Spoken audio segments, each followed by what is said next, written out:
Hi, my name is Ade, and welcome to another video tutorial from The Voice Coach. Listen to the song that's in my heart, melody I start but can't complete. Hi, my name is Ade, aka The Voice Coach, and this is another one of my weekly blogs where we deal with everything to do with the X Factor. My primary focus here is to give you an insight into how the performance of the singers go and how you can use their performances as a benchmark for improving your vocal technique and giving you an insight into how vocals work generally. We'll also look at, of course, my performance of the week choice, and this week we're going to take a particularly close look at the judges and the way in which they are helping or not the singers they have in their categories. Now this week my vocal analysis will be on Paul Akister again. Now it may look like I'm picking on Paul, but actually I'm not. I find that in the last couple of weeks that his performances have given me the best material for giving you some insight into how you can improve your vocal technique and approach to singing and so on and so forth. So we'll be doing that with Paul Akister this week. So let's look at what happened on the show this week. Jake Quickenden went out this week, and in the bottom three also were again only the Young and Jack Walton. So it's been a very close call for those two, and I think there needs to be some adjustments to their approaches to song, but particularly, and I don't put them in the hot seat for this, it's the choice of songs. And it's something that I'm going to have a look at in general with the judges and some of the things that the judges or the coaches are supposed to be ensuring that the competitors have as part of their performances each week. And also we'll be looking at some of the other issues related to the singers in the competition and the ones who are in, as opposed to some of those that were left out when it came to judges' houses or the boot camp. I've had a number of questions about this, and I wanted to address that, and I think I'll address that first. The reason why some of the more obvious singers particularly from the judges' houses and boot camp didn't get through, and then you saw some other singers who weren't so strong as vocalists who did get through, I think is down to the way in which judges evaluate the commercial viability against the actual singing abilities of, and I think it's kind of a mistake, because obviously at the end of the day, if you can't hold the attention of the audience for more than 3.5 minutes each week with every song that you do, which means you have to have quite a wide repertoire of material. If you can't do that, then there's not much chance of you actually winning the competition, and so consequently it's probably better to put through people who have a better quality of vocal and can actually sing a variety of different styles and a variety of different songs. Will give you more chance to actually navigate your way through the different sections of the competition, the different types of theme they have each week and so on and so forth. Means that you really should be picking quality over aesthetic, in my opinion, in my humble opinion.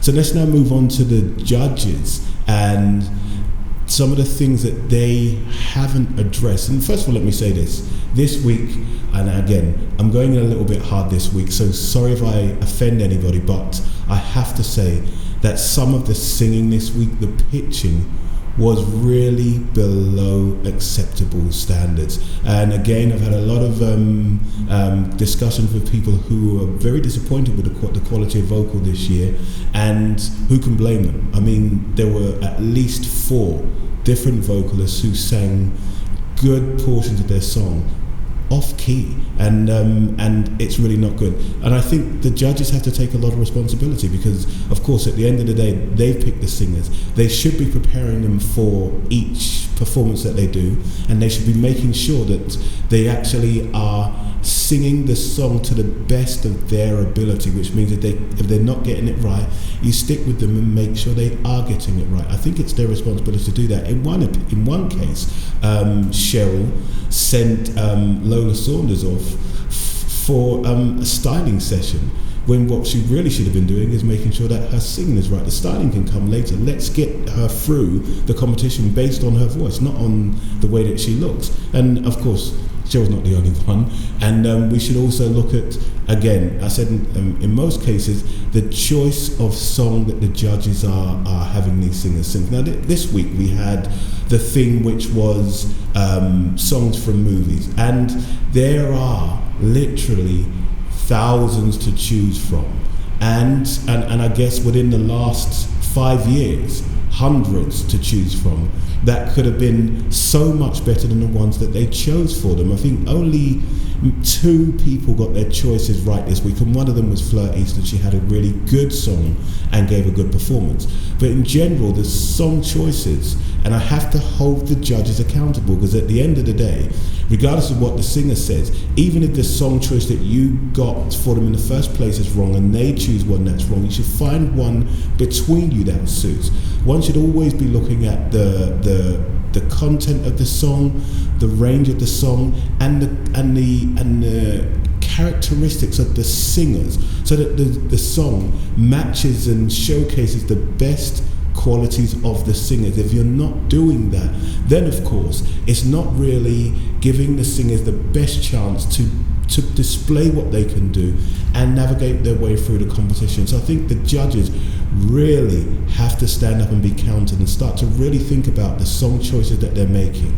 It's really important that they do that. Otherwise, these singers are just not going to give you the best of what they've got. And I think we have to look at the judges very closely now.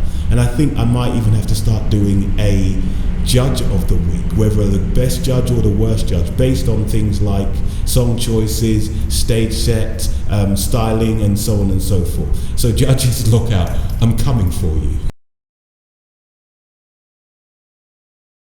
So now we come to my performance of the week, and my choices this week are Lauren Platt, Paul Akister, and Fleur. Now, each of them gave good performances, but I think that there are 2 things I want to evaluate on this week: choice of song and performance. So the actual performance of the song, how well it fitted the singer, and the actual song itself. And in my opinion, this week it has to go to Fleur East, hands down. Her performance was very strong, and you can see week in, week out, she's actually getting better and better, and her song choices are getting better. She's not the best singer in the competition necessarily, but she's definitely one of the most strong performers in the competition, and that counts for a lot at this stage. This is getting to the tail end of the show where people are beginning to think about who is likely to win and what kind of recording artist that they'll be. And Fleur is really starting to throw down her hat and make sure that she is in the running when it comes to the latter stage of the competition. So performer of the week this week goes to Fleur East. So this week we're going to take a look at the performance again of Paul Akister. But before I do that, I have to make one point. He did the Try a Little Tenderness and mixed it with the Jay-Z Kanye West thing.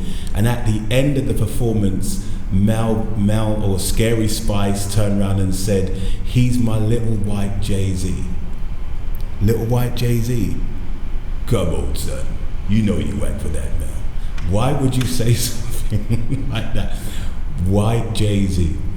I don't know about that. Let's consider the fact that Paul is a singer and Jay-Z is a rapper to start with. But anyway, I digress. So coming back to what I really want to talk about, and that is the performance and the vocal delivery of Paul Akister in this particular song. Very similar to last week when we talk about the understanding and appreciation of the lyrical content of the song, but more importantly, about the technical execution that goes along with the lyrical content of the song, the different types of layers, textures, and tones that one can use to enhance the performance of the song. And that's what we're going to look at this week with regards to Paul's performance of the song. So looking at the first part of the song as the grip, as we like to call it, which is where you grab the attention of the audience. And that doesn't mean to say that louder is better. That means that you need to give some kind of emotional insight or introduction to what the song is about. And what happened when Paul sings the song is that he would sing, "Oh, we won't get weary, no. Young girls, they won't get weary." Which is fine if you're talking about melodic reproduction of the song. What actually you really want to do is to sing the song with a level of emotional injection. So it's really important that you start with the most subtle and the most emotional approach to the song. So you can start with something much more subtle. What we call is back vocals, which is singing in the sound of a whisper. So I can sing, "Oh, she won't get weary." And I can also put some other techniques in there. I can change tone. I can also put in a couple of cry techniques that I use. So instead of going straight into the note, "Oh," we can go, "Oh, she won't get weary." And you can also change the phrasing so that you don't become predictable in the timing, so that also has the audience hang on to some of the notes so they don't know exactly what you're going to do. So you can approach it slightly differently and sing, "Oh, she won't get weary. Young girls, they won't get weary. Wearing that old shaggy dress. But when she gets weary, try a little tenderness."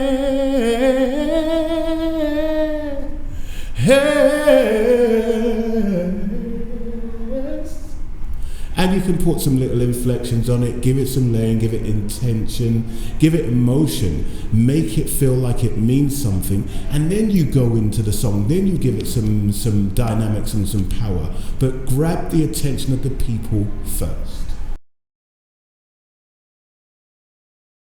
So we come to the end of another blog, and this week I want you to give me some feedback, so interact with me. I want you to let me know who you think were the judges that performed well or not this week in terms of the song choices, in terms of coaching their artists and so on and so forth.